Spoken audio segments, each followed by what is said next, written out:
You all know that one of my sort of deep, almost obsessive inquiries is what does it mean to be authentic? One of my challenges as being a coach and trainer in the space around mindfulness and personal development and professional development is that collectively we tend to use these terms that either lose their currency in terms of their strength and essential definition, or we failed to define them to begin with. And I think authenticity is one of those words, and sort of that umbrella term of executive presence is used with nearly no definition of what that means. So, what we tend to do is we make assumptions or insert our idea of what that is instead of really collectively coming to conclusion around what it is that we're seeking to achieve. Because ultimately, all of these things require behavior change, or they require awareness, conscious, and conscientiousness of one's behavior and the way in which we're walking through and engaging with our circumstances and those around us.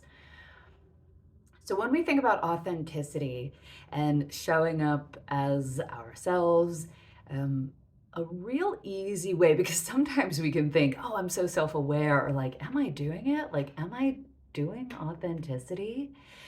Authenticity, and I write about this in my book, The Confident Body, is the experience of truth, either in the giving or in the receiving.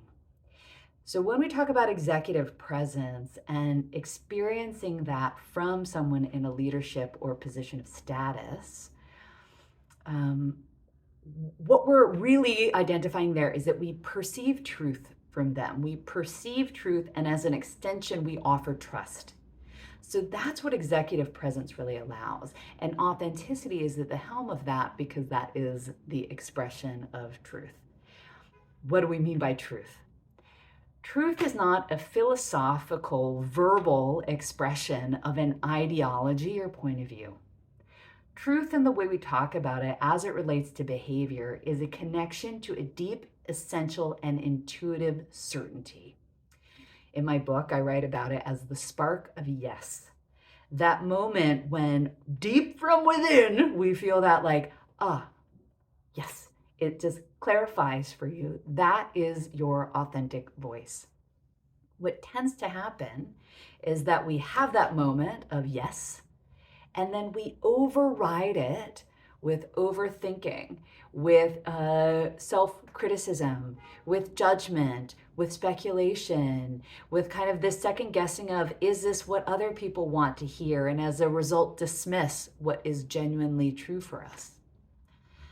So, as we're exploring executive presence, as we're exploring showing up authentically, not only do we want to think about gratitude, not only do we want to think about finding those moments of pause to ground, feel our feet, experience our length and strength in our body, we also want to be aware of that moment when our whole body says yes.